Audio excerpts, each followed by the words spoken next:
அடுத்ததாக மாநில கொள்கை பரப்பு செயலாளர் சரவணன் அவர்கள்.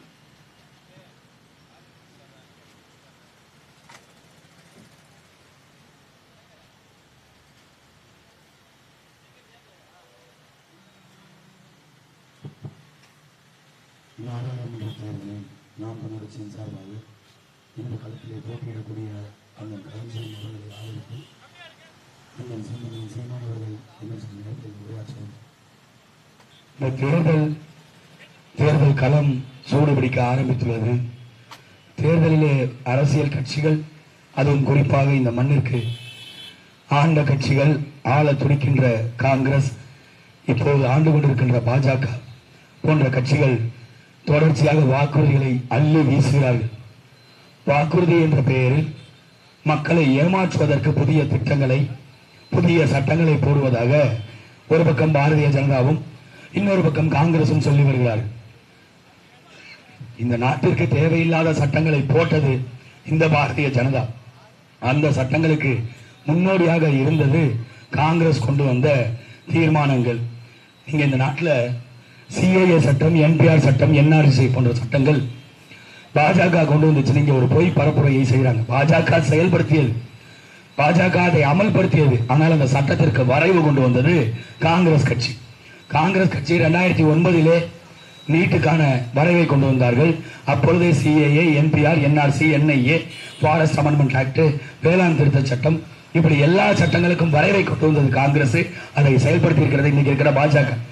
ஆனால் மாறி மாறி குற்றம் சொல்லுகின்ற இவர்கள் இன்னைக்கு தேர்தல் வாக்குறுதியில் ஐயா மோடி அவர்கள் நாம் மறுபடியும் ஆட்சிக்கு வந்தா கேஸ் சிலிண்டர் விலையை குறைப்பேங்கிறார்.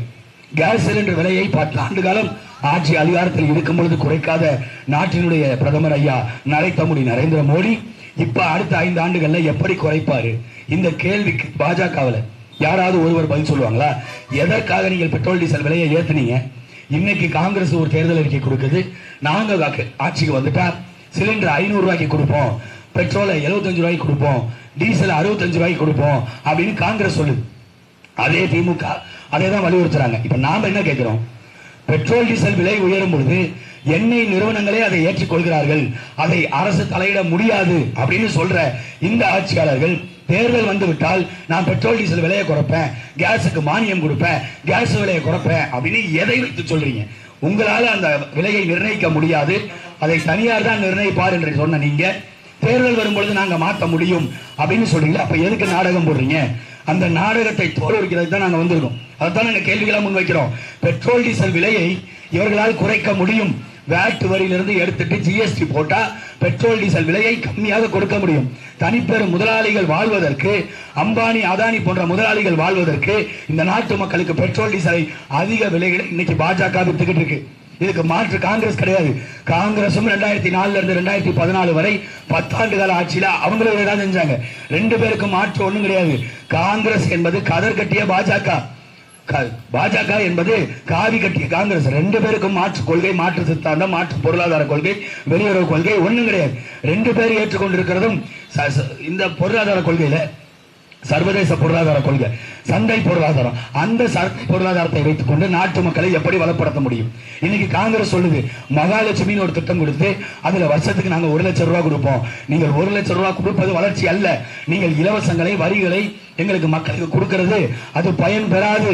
எங்களை பொருளாதார ரீதியாக வளர்ப்பதற்கு இங்கு தொழில் வளர்ச்சியை ஏற்படுத்தும். தொழில் வளர்ச்சியை ஏற்படுத்துறதுக்கு பாஜக இதுவரை எடுத்து வைத்த ஒரு திட்டம், ஒரு சட்டம் ஏதாவது ஒண்ணு இருக்கா?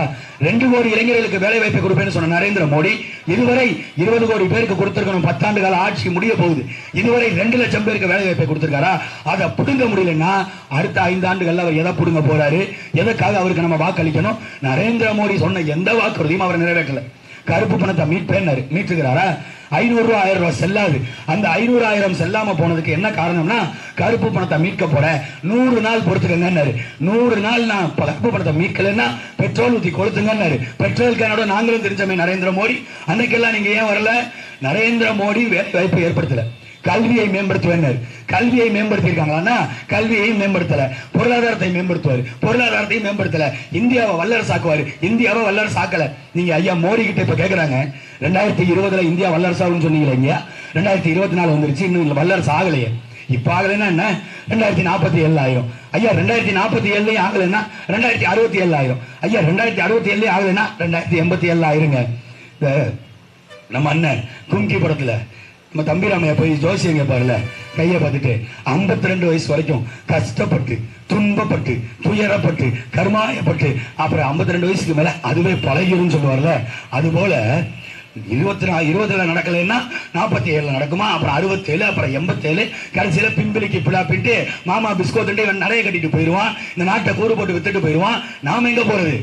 இந்திய ஒன்றிய ஆட்சியாளர்கள் இந்தியாவில் வெளிநாட்டு நிறுவனங்களை எதற்காக அனுமதிக்கணும்? தொழில் புரட்சிங்களாம். இங்க இருந்து இத்தாலிக்கு போவாரு, இங்க இருந்து ஜெர்மனிக்கு போவார், இங்க இருந்து பிரான்சுக்கு போறாரு நாட்டின் பிரதமர் நரேந்திர மோடி. அங்க இருக்கிற முதலாளிகளை கூட்டிட்டு வந்து இங்க நீங்க தொழில் வளர்ச்சியை ஏற்படுத்துங்க. அவன் என்ன எங்க ஊர் கோயில்ல மாரியாத்தா கோயில நேர்ந்து விட்டுருக்க, அவனுக்கு இந்த நாட்டு இளைஞர்களுக்கு வேலை வாய்ப்பை கொடுக்கணும்னு இல்ல இந்த நாட்டுக்காக உழைக்கணும்னு வெளிநாட்டு நிறுவனத்துக்கு ஏதாவது இருக்கா? அவன் இங்க வருவது, இங்க நீர் இருக்கு, இங்க நிலவளம் இருக்கு, இங்க உழைக்கக்கூடிய மனித ஆற்றல் இருக்கு, இங்க எல்லாமே இருக்கு. இங்க இருக்க அட்டை எப்படி மனித உடம்புல இருக்க ரத்தத்தை உறிஞ்சுமோ அது போல உறிஞ்சி என்னுடைய வளங்களை, என்னுடைய மின்சாரத்தை, என்னுடைய நிலவளத்தை எல்லாத்தையும் பயன்படுத்தி மனித ஆற்றலை பயன்படுத்தி அவன் நாம சம்பாதிச்சுட்டு போயிடுவான். நாம கடைசியில தெருக்கோடியில் நிக்கிறோம். நீங்க 75 ஆண்டு காலமாக இந்த கட்சிகளுக்கு மாறி மாறி வாக்களிக்கிறீங்க. பாஜகவுக்கும் காங்கிரஸுக்கும் என்ன நிலைமை இருக்கு? 50 வருஷத்துக்கு முன்னாடி உங்களுக்கு என்ன ஏழ்மை நிலை இருந்துச்சோ, எந்த வறுமை இருந்துச்சோ அந்த வறுமை இன்னைக்கும் இருக்கு. அரசாங்கம் 1000 ரூபாய் காசு கொடுத்தா தான் வீட்டுல அரிசி பொங்க முடியுங்கிற நிலைமையில வச்சிருக்கலாம். அரசாங்கம் 1000 ரூபாய் கொடுத்தா தான் மகளிர் வீட்டுல காய்கறி வாங்க முடியும், கேஸ் வாங்க முடியும் அப்படிங்கிற நிலைமையில வச்சிருக்கான். இது வளர்ச்சியா? இதுதான் உண்மையான வளர்ச்சி திட்டமா? 50 வருஷங்க, இதே 50 வருஷம் சிங்கப்பூர்ங்கிற தேசத்தை பாருங்க. சிங்கப்பூர்ங்கிற தேசம் இந்த ஒட்டுமொத்த விழுப்புரம் மாவட்ட அளவு கூட இருக்காது. இதுல 3ல் 1 பங்கு தான் இருக்கும். அந்த தேசம் உலக நாடுல இருக்க எல்லா இளைஞர்களுக்கும் வேலை வாய்ப்பை கொடுக்கலாம். நம்ம ஆட்களை சிங்கப்பூர் மலேசியால தான் போய் வேலை பார்க்கறாங்க. இந்தியாவில இருந்து போறான். அது இல்லாம வெளிநாடுகள்ல இருந்து, ஜப்பான்ல இருந்து எல்லா நாட்டு இளைஞர்களும் சிங்கப்பூர் தேசத்துக்கு போறான் வேலை வாய்ப்பு. ஏன்?